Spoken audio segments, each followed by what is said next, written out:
What's the hand sitting over there in this one? Now I have to tell y'all, I am an Ohio native and I do root for the Buckeyes on Saturdays, but today I'll do the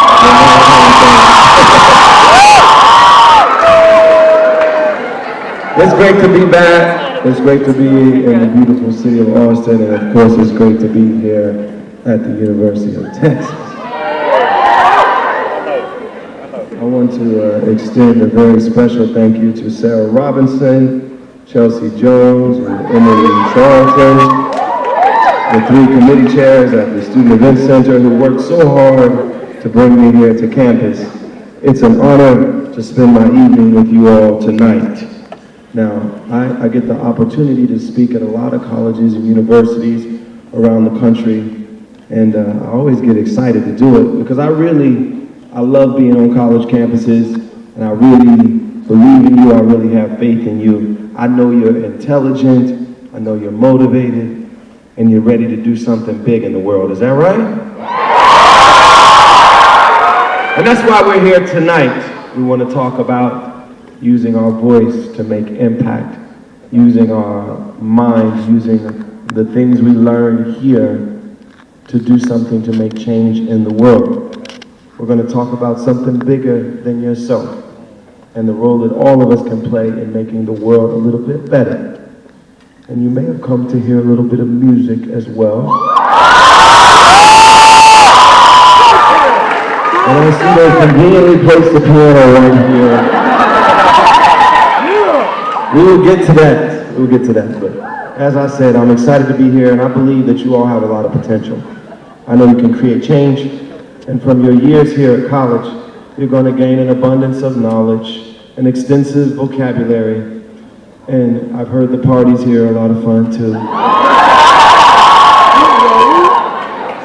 But most importantly, you're going to gain the ability to think critically. Thinking critically means you're willing to question the status quo. You're willing to question your own beliefs and assumptions that you came to school with. You're willing to challenge ideas. This is what comprises a great education. Consider this education a gift. Now I know what you're thinking. This is the most difficult, expensive gift I have ever received. And you're right. It is expensive and it is difficult. I was in your shoes a long time ago. I graduated back in 1999. And as I was walking, yeah, I'm old now, I'm getting old. As I was walking through one of the study halls over here, I said, I do not miss this. I miss some things about college, but I do not miss having to study every night and all the all-nighters I pulled. But I knew, even then, when I was going through it and drinking all kinds of coffee to stay up all night, I knew that it was going to be worth it. And as you probably know, you already probably overcame some significant obstacles to get here. And you've got plenty of tests, plenty of all-nighters standing between you and your degree, but I think you know it's going to be worth it. With a college education, you will be equipped and empowered with the tools you need to succeed in life. And that's something you should not take for granted, because this is not something everybody gets the opportunity to do. I have seen firsthand how a good education changed my own life, and I know it's going to change yours too. I don't know about you, but I grew up in a working class neighborhood, and I was an exception in my neighborhood. The majority of those at my high school didn't even make it to graduation, let alone college. I was the student body president in my class, and I remember standing at the podium addressing my graduating classmates and realizing that the freshman class was about twice as big as our senior class was. So from orientation freshman year to graduation, we lost about half of our class. And this is an issue in high schools across the country. Consider yourselves fortunate. You are the recipients of an excellent education in a nation where a quality education is certainly not a given. Now take a minute to consider the alternative for those who don't receive this gift. Without an education, doors remain closed, opportunities don't arise, Options are limited. Lack of education often seals the fate of individuals trapped in the cycle of poverty. This is a major challenge here in the United States.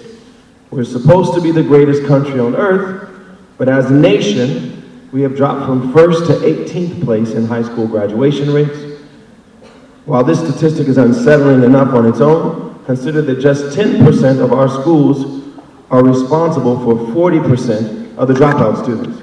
So they're concentrated in a handful of schools, and those schools are concentrated in our poorest communities.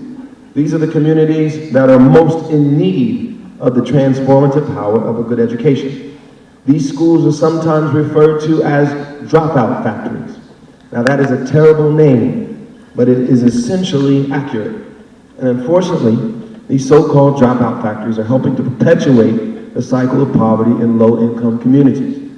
To put it bluntly, the education system in the United States is broken. Many of our schools are literally and figuratively crumbling, and we're not giving kids, especially low-income kids, the chance to succeed, to make it through high school, let alone college. Educational inequality is the sad yet changeable reality that where a child is born and/or how much money that child's parents make, too often determine the quality of his or her education and life prospects. That's a particularly important issue right here in Texas. Compared to other states, Texas actually ranks last in the percentage of adults who have a high school diploma. And of course, the poorest Texans are disproportionately affected. Their dropout rates are at least twice as high as their more well-off counterparts. I'm not doing that to single out Texas. That's a problem all across the country. In America, the land of opportunity, if these statistics aren't a call for action, then I don't know what is. This is the civil rights issue of our time. We need to ensure that every kid has the opportunity to live the American dream. And without a good education, they cannot do it. So where do you come into the picture? Well, I'll give you a hint. It has something to do with that gift I mentioned to you earlier, your education. Now I'm looking out across this crowd, and I see a lot of potential, as I said before. You as UT students, you have the power. You have the power of education at your disposal. You are empowered to be great leaders. You are equipped to succeed in your studies, your internships, your hobbies, your relationships. And one of the greatest things about an education is that it gives you some control over your own destiny. With that in mind, I'm not going to tell you what to do, but I will urge you to embrace that autonomy, embrace that control, and use that power for good. Take a look at your resources, your extracurricular activities, your summers, your vote, your voice, your money, even the way you use social media. And consider applying some fraction of that towards a good cause that is close to your heart. You don't have to work for a nonprofit. Maybe you go off and be successful in business. But know that you have the ability, and I believe the responsibility, to give back. If you choose to do so, you will be making a positive impact and leaving a lasting impression on the world. Now, I did this a few years ago by launching my nonprofit organization, the Show Me campaign. Our mission is to break the cycle of poverty through proven solutions. In the United States, our main emphasis is fighting for equal access to quality education, because we know that education plays a critical role in breaking the cycle of poverty. If you want to find out more about what we do, you can find us on Facebook or at showmecampaign.org. Now, we're lucky to have many inspiring partners in the campaign for education reform. I'm on the board of Teach for America. It's an amazing organization, yes. They recruit top college graduates, including a lot of people from here at UT, to teach in some of our most challenged urban and rural schools for at least 2 years. Not only does Teach for America put highly motivated, effective young teachers into classrooms across the country, it also produces lifelong leaders in the fight to ensure educational opportunity for all. Now, while TFA's work is relevant to everyone who has an interest in education, it's especially relevant to you as college students, because they're looking for talented, driven young people like you to work for them after graduation, and you seniors are looking for jobs. UT is one of the top contributors of core members nationwide. Last year, 61 graduates from here joined TFA. Now, they made it through a very competitive application process for the privilege of doing one of the hardest, most valuable jobs out there, teaching. Now, you could be next. I strongly encourage each of you to consider teaching, consider Teach for America, and apply when you're a senior. As you can see, I'm a true believer in what they do, and that's why I'm a member of their board, and that's why I'm talking them up right now. TFA is the real deal when it comes to transforming our education system. You can check out teachforamerica.org to connect with them, and their next deadline for seniors is November 2nd, so let's get moving. Now, the good news that comes from the hard work of Teach for America and many other innovators in education is that we actually know what works. I'm on the board of a group of schools in Harlem, and I've seen the work of other schools and other turnaround organizations around the country. And up to maybe 5 to 10 years ago, there was this belief that if a kid is poor, if they grow up in a certain circumstance, then there's almost no chance, unless you have a miraculous teacher or a miraculously talented kid, that they'll be able to get a good education and escape their circumstances. But what we're seeing, with the same kids that were failing in traditional public schools, in schools that hadn't been reformed yet, we're seeing schools in those same neighborhoods take those same kids with the same demographic circumstances, the same socioeconomic status, taking those kids and saying, you know what, we can do a better job. We should do a better job, and these kids deserve that we do a better job. So we know that all kids can achieve great things when they have the right environment around them, and particularly when they go to excellent schools. We just have to make sure we provide more opportunities for them to go to excellent schools. Now, I'm on the board of another excellent organization called Stand for Children.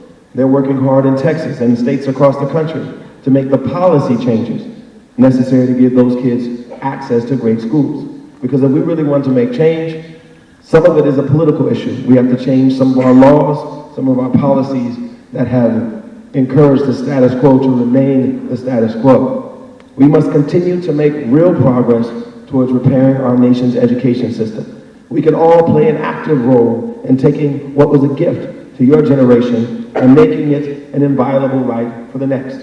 Now, we know the Chicago teachers were striking, and that strike was actually ended today, and they decided to go back to work. They came to an agreement with the Chicago public school system. They're just a microcosm of the conversations that are being had around education reform right now. And I think sometimes, because they're competing sides, we end up pitting the unions against management, and we kind of see things in black and white. But I think we all should agree that teachers are very important and very valuable to our society, and they deserve to get paid well and work in a great environment where they can be nurtured.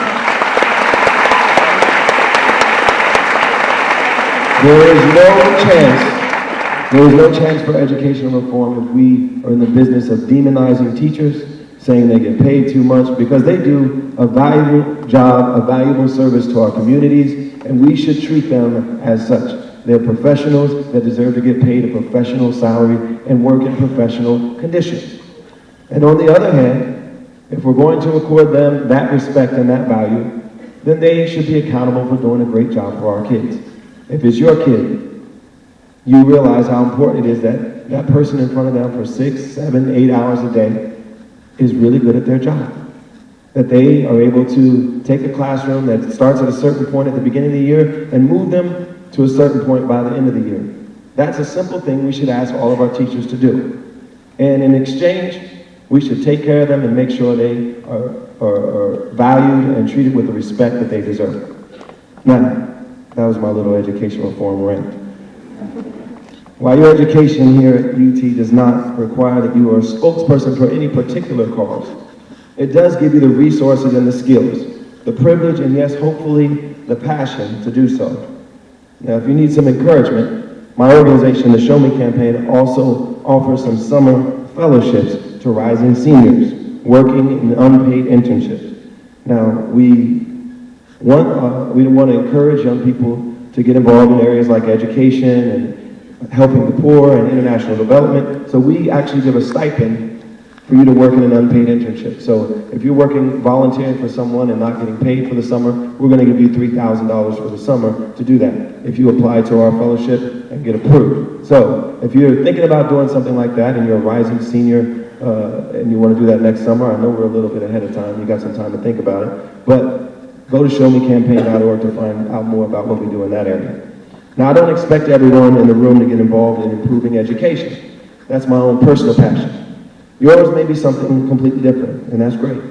Maybe you advocate for women's rights, or work on ocean or conservation programs, or get involved at a local homeless shelter. All these are unique issues, and they're all worth addressing. Whatever your passion is, follow it. Major in it, get an internship, volunteer, do whatever it takes. I guarantee you that you won't regret finding something that makes you want to wake up in the morning and make a difference in the world. I know I don't. Now, on the topic of making a difference, our friend from Hook the Vote already warmed you up to this, but I'm going to talk about voting just a little bit too. I can't stand in front of you today knowing that the election is 2 months away and not talk about the election. This November, most of you will be voting in your first presidential election. You will be voting, right? Yeah. I want to take a moment to think about this idea of voting. I can't emphasize enough how important it is. We're going to do a quick exercise now. Make sure none of you have dozed off. I'm going to get to singing in a minute. But... Now, the rules are very simple. Once you've raised your hand, if you fit into one of these categories, keep your hand up just so we see how many of you fit in at least one of these categories. Raise your hand if you're a woman. Now keep your hand up. Raise your hand if you're in some sort of minority group. Keep your hand up. Raise your hand if you're under 21. Now I see a lot of hands up. But let's do one more. Raise your hand if you don't personally own any property. So we covered just about everybody in the room. So, all of you with your hands in the air, you were legally disenfranchised at some point in American history. You can put them down. I just want to illustrate that this voting right that we sometimes take for granted is not something that everyone had forever. This is something that had to be fought for. Generations before you fought very hard so that you would have a right to vote, so that you could have a say in the future of your country. For people under 21, a lot of the clamoring for change happened when we started sending so many of our young people to Vietnam. And they were old enough to go fight for the country, but couldn't come back home and vote for the president that would send them to war. So we rectified that. As many of you know, in many places around the country, black folks couldn't vote for a long time. As many of you know, women couldn't vote for a long time. All these rights, people put their lives on the line to fight for them.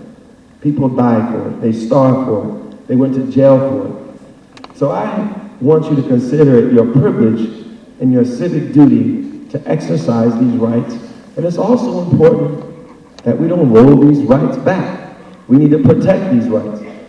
Once legal voting rights were granted for many of the groups I mentioned, new obstacles sprung up to stop them from voting. They had names that sounded innocuous, like poll taxes and literacy requirements, but most of them were very targeted at certain groups. They were meant to intimidate people, meant to exclude people from voting. Now, while these sound like problems of the past, unfortunately, they're starting to crop up again.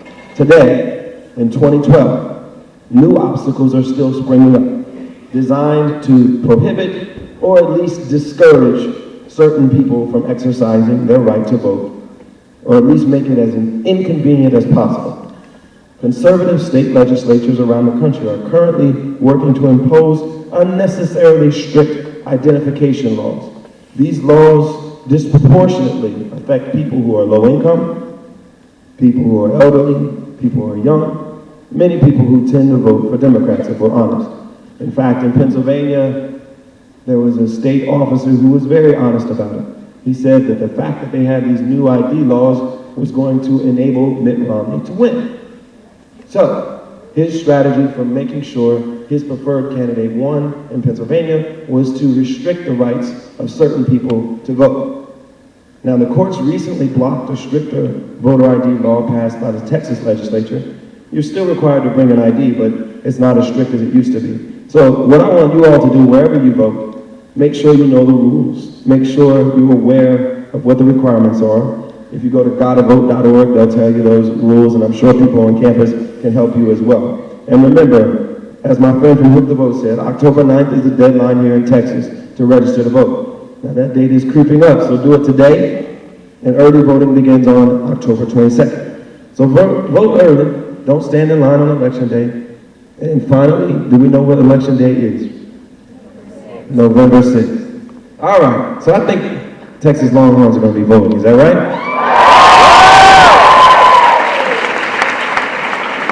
But like I said, on a larger issue, we have to make sure that our society is a just society that values the voice of every person, no matter they're rich or poor, no matter what neighborhood they're from. They should have a voice in this election. And so, not only do I want you to vote, but I want you all to be mindful of the politicians that are out there trying to limit the vote. Now, as many of you probably know, I'm a supporter of the President Obama. I worked for his re-election.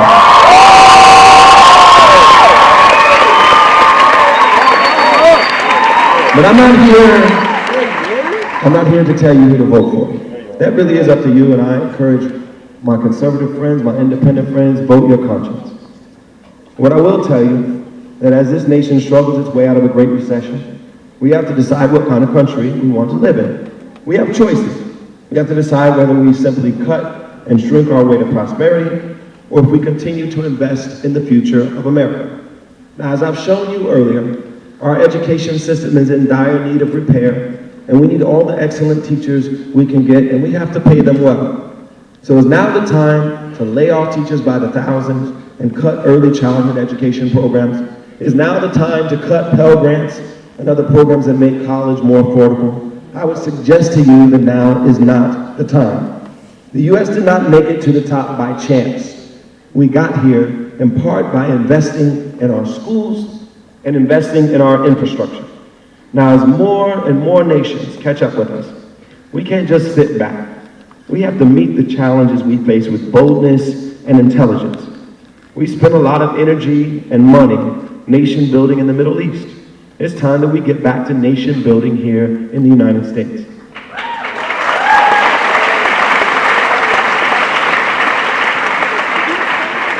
Now, I apologize if I've gotten a little too political for your taste. Whenever I tweet about politics, inevitably someone tells me to shut up and sing. Now, as I said, I'm going to do that soon. But as you probably figured out by now, I'm here to tell the truth as I see it. So that's what I'm doing today. And feel free to question what I said. And as I said, you came to college so you could be a great critical thinker. So think critically about what I said, and if you don't agree with it, question it, think about it, challenge my suppositions, challenge my notions. That's what college is all about. Put your brain to work and figure out what you believe in, and then go out and fight for it. Let me close by saying that there is so much opportunity for you to make change. I hope each and every one of you goes out into the world with a mission for good. You've got so much power, so much opportunity. It's a wonderful privilege for you to be here at this fine institution. It's an opportunity that far too many people don't have. Use this time wisely. Be on a mission to make the most of your time here and to think about how you want to make a difference. Make sure that your education, this amazing gift, does not go to waste. Thank you.